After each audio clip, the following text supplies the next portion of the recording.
बिहार शिक्षक बहाली यानी कि बीपीएससी टीआरई फेज 2, इसमें 1,22,000 टीचर्स की जो भर्ती है, इसमें काफी सारा सीन अब क्लियर हो गया है कि आपका एग्जाम कब कैसे क्या होगा।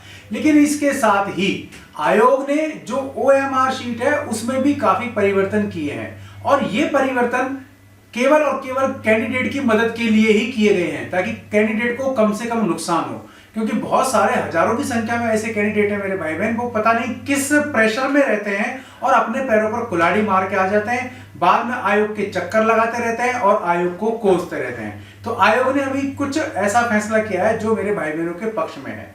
तो एग्जाम डेट के मामले में क्लियर हो गया है, अभी आपको इस वीडियो में पूरा क्लियर करूंगा। एग्जाम डेट के अगर मान लीजिए खिसकने की बात करें तो इस मामले में केवल एक ही चीज सामने आएगी, वो भी इस वीडियो में डिस्कस कर लेंगे। इस पर मैंने सेपरेट वीडियो बनाया भी है।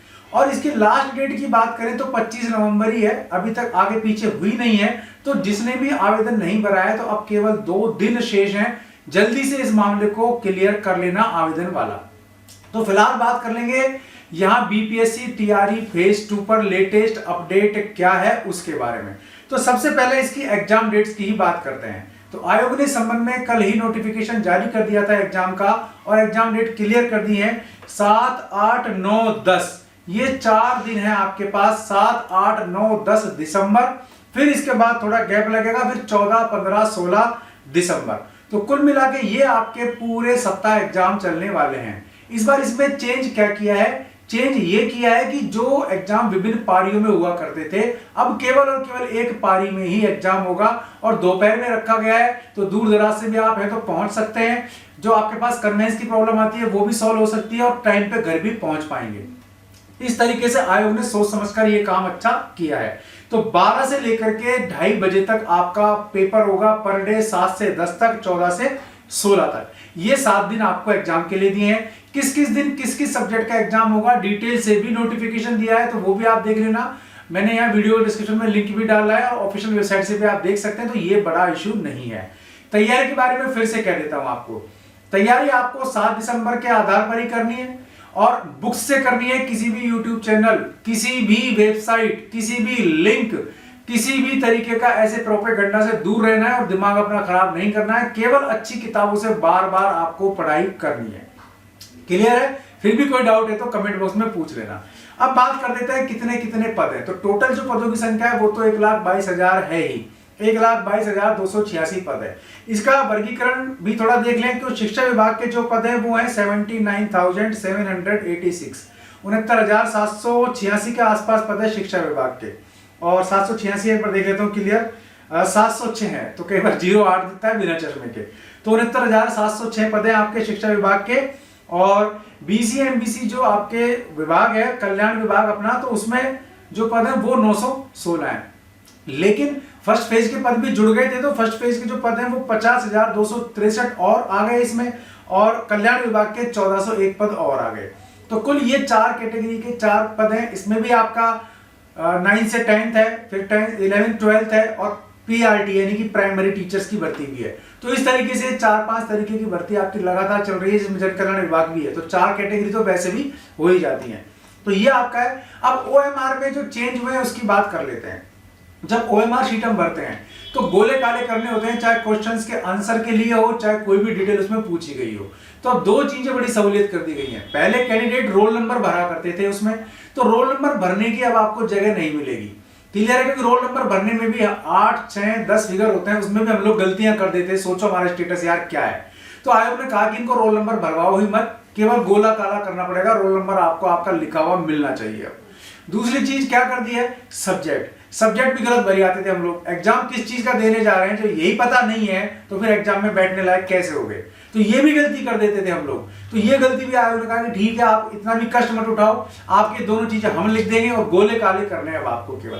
अगर आप गोले काले करने में भी गड़बड़ी कर जाते हैं तो आप खुद एक बार एनालिसिस कर लेना, अपने बारे में सोच लेना कि आप क्या करके आए हो और आप किस कैटेगरी में आते हो।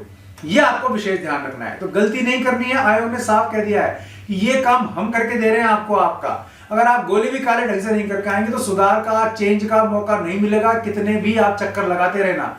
एक वीडियो जारी हुआ था जिसमें कैंडिडेट लेट हो रहे थे, गेट पे रो रहे थे कि गेट मतलब खोल नहीं रहे हैं, हम लोग लेट हो गए हैं। भाई लेट क्यों हो गए? जो एग्जाम जैसी इंपॉर्टेंट चीज में हम लेट हो गए, एग्जाम जैसी चीज में रोल नंबर गलत भराते हैं, एग्जाम जैसी चीज में हम सब्जेक्ट गलत भराते हैं, गोले गलत भराते हैं, तो भाई फिर कंसंट्रेशन अपना है ही कहाँ, अपन एग्जाम दे ही कहाँ रहे हैं?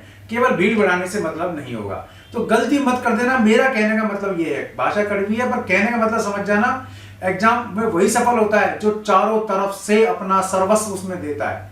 अगर गलती करते हैं अपन तो समझ लो सर्विस हमने नहीं दिया है, तो उनके लिए एग्जाम नहीं होता, सिलेक्शन भी उनका नहीं होता। इसलिए बहुत सोच समझ के करना है। ऐसे मौके बहुत दुर्लभ आते हैं, दुर्लभ तब आते हैं जब इतनी बड़ी संख्या में वैकेंसी होती है। तो ये दो चीजें विशेष ध्यान रखनी है, रोल नंबर और आपका सब्जेक्ट। इसमें केवल आपको गोले ही काले करने हैं। ये चीजें आपको ऑलरेडी प्रिंटेड मिलेंगी। क्वेश्चन जो बुकलेट आती है उस पर भी आपका नंबर एक लिखा होता है, उसमें छेड़छाड़ नहीं करनी है।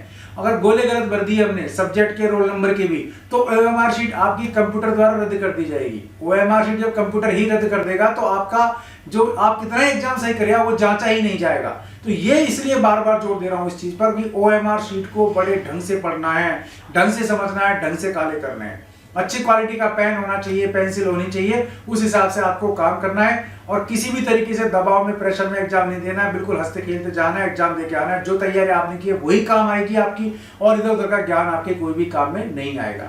तो अब इसके एग्जाम की किस तरह की संभावना बताता हूँ। इस टॉपिक पर इसलिए बात कर रहा हूँ क्योंकि काफी सारे भाई बहन ये सोच रहे हैं कि एग्जाम खिसकेगा। तो आयोग की तरफ से तो सब कुछ तैयारियां तय है, लेकिन सीटों के वर्गीकरण में चेंज आ सकता है क्योंकि आरक्षण व्यवस्था बिहार में पूरी तरीके से चेंज हो चुकी है। रिजर्वेशन जो कैटेगरीज है उनका बेनिफिट बढ़ा दिया गया है, 15% आरक्षण और बढ़ गया है। अब मान लीजिए अगर इसको इसमें लागू करते हैं, सरकार तो चाहती है किया जाए, तो कैटेगरी में चेंज होंगे तो सीटें भी आगे पीछे होंगी। एडवांस में इसमें आंदोलन भी होगा और मामला कोर्ट में दो तरीके जा सकता है। एक तो विज्ञप्ति से बाद में आरक्षण में छेड़छाड़, दूसरी बात आरक्षण का मामला खुद प्योरली रूप से सुप्रीम कोर्ट में जा सकता है। 50% से ज्यादा हो चुका है क्योंकि इंदिरा साहनी विवाद में 92 वाले केस में आरक्षण को लेकर कहा गया था 50% से ज्यादा नहीं होना चाहिए। दुर्लभतम मामला हो तो ही आरक्षण चेंज किया जाना चाहिए। तो सरकार से पूछा जाएगा सुप्रीम कोर्ट में कि ऐसा आपका दुर्लभतम मामला क्या है जिसकी वजह से आपने आरक्षण में छेड़छाड़ की है या इसको चेंज किया है। ये अलग इशू हो सकता है, लेकिन हमारा इशू एक ही है, 7 से 10 दिसंबर और फिर 14 से 16 दिसंबर जिस दिन एग्जाम है उस दिन तक का आपको सूरज नहीं देखना है, कहां होगा कहां डूबा। पढ़ाई करनी है अच्छी अच्छी किताबों से, बाकी सब चीजों से कंसंट्रेशन हटा लेना है। वीडियो पसंद आया तो लाइक और शेयर जरूर करें, चैनल पसंद आया सब्सक्राइब करें, बेल आइकन दबा देंगे आप तो वीडियोस के नोटिफिकेशन आपको मिलते रहेंगे। आज के लिए इस वीडियो में बस इतना ही। ऐसे किसी यूजफुल वीडियो में फिर मिलूंगा, तब तक के लिए नमस्कार, जय हिंद, जय भारत।